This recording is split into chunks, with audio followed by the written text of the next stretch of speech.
guys, welcome to this session. So guys, today we will be reading about Six Sigma. So last day we have seen the extreme level of Six Sigma, that is 6, okay, and followed by that we have checked, or we see that if 1 sigma is there, then we are like making 7 lakhs mistakes per million opportunities. Okay, so आज हम लोग आगे पढ़ेंगे. तो ये जो 6 sigma है, बहुत सारी कंपनीज ये 6 सिग्मा अचीव करने की कोशिश करते हैं, बट सिर्फ एयरलाइन जो है वो ही हम लोग के ये 6 सिग्मा अचीव कर पाते हैं. बल्कि सिर्फ 6 सिग्मा नहीं, वो 6 सिग्मा से भी बेहतर अचीव कर लेते हैं.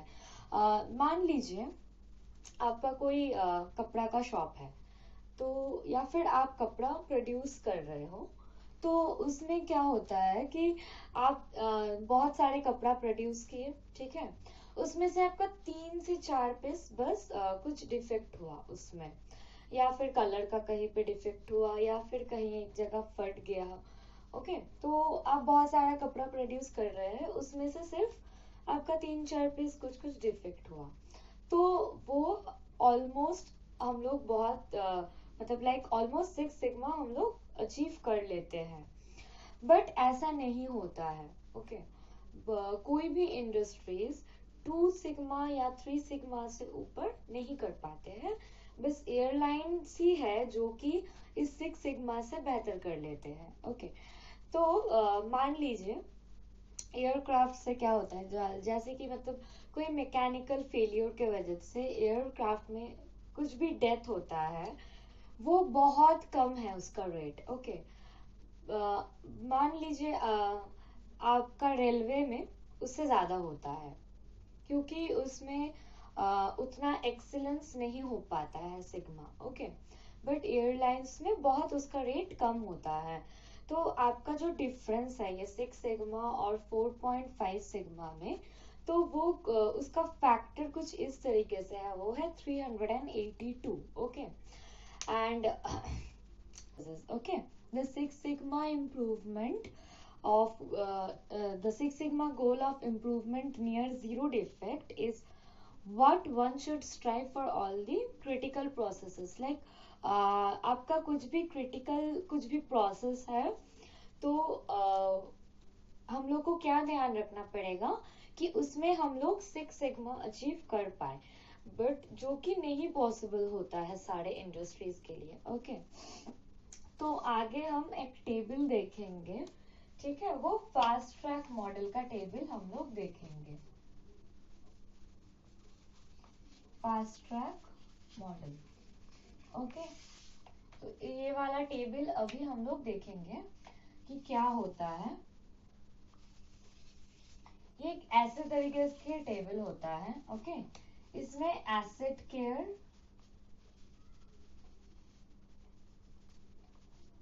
प्रोसेस केयर और पीपल केयर, ये वाला आपका फास्ट ट्रैक मॉडल का टेबल है. ओके, इसमें आपका जो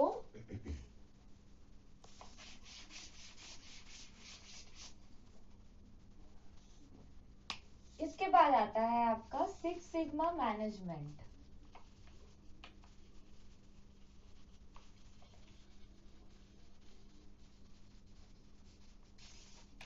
सिक्स सिग्मा मैनेजमेंट टेबल में आपका आता है येलो बेल्ट, ग्रीन बेल्ट और black belt. Now following these, first we will read about yellow bells. Okay, yellow bells में क्या क्या होता है, like fast track model. Okay, जो ये फास्ट ट्रैक मॉडल होता है उसमें स्ट्रैटेजी क्या होता है कि कोई भी एक प्रोसेस का सारे एम्प्लॉयज जो भी होते हैं वो लोग चाहते हैं इस फास्ट ट्रैक मॉडल का जो जो बेल्ट है, येलो बेल्ट, ग्रीन बेल्ट और ब्लैक बेल्ट, सारे एम्प्लॉयज इन तीनों बेल्ट में ही काम करें। ठीक है, तो येलो बेल्ट में कौन कौन काम कर सकता है?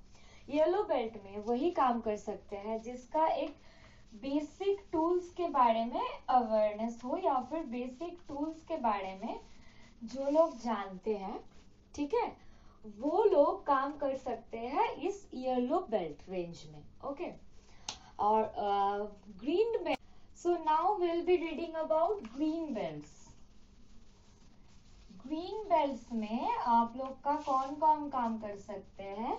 जो कि लीडर या फिर मेंबर होगा एक टीम का, जो कि है फोकस इम्प्रूवमेंट टीम। ठीक है, focus improvement team, that is FIT। तो जो इस FIT का मेंबर होगा वही लोग काम कर सकते हैं ग्रीन बेल्ट्स में, और ग्रीन बेल्ट्स में वही लोग काम कर सकते हैं जो कि येलो बेल्ट सर्टिफाइड होगा। ठीक है, अब आते हैं ब्लैक बेल्ट में। ठीक है, और ग्रीन बेल्ट में काम करने के लिए पहले उसको येलो बेल्ट पास होना पड़ेगा, कि जो भी एम्प्लॉय येलो बेल्ट पास हो चुके हैं, ठीक है, सर्टिफाइड हो चुका है येलो बेल्ट से, वही लोग ग्रीन बेल्ट में काम करेंगे। ब्लैक बेल्ट में कौन काम करेंगे? जो कि लीडर्स है, FIT का जो लीडर्स है वो लोग काम करेंगे ब्लैक बेल्ट पे। ठीक है, और ब्लैक बेल्ट में वही काम कर सकते हैं मतलब जो कि ग्रीन बेल्ट सर्टिफाइड हो। ग्रीन बेल्ट सर्टिफाइड जो लोग होंगे वो काम कर सकते हैं हम लोग के ब्लैक बेल्ट में। ठीक है, तो येलो बेल्ट, अब आते हैं फिर से येलो बेल्ट में। येलो बेल्ट कौन कौन सर्टिफाइड, या फिर येलो बेल्ट के लिए कौन कौन हो सकता है? जो कि ऑन रोल एम्प्लॉय है ग्रेटर नोएडा और A164 प्लांट में। ठीक है, greater Noida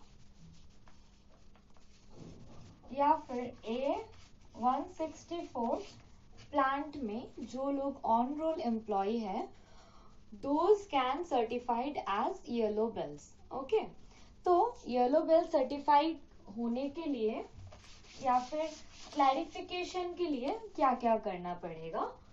basic quality tools के बारे में,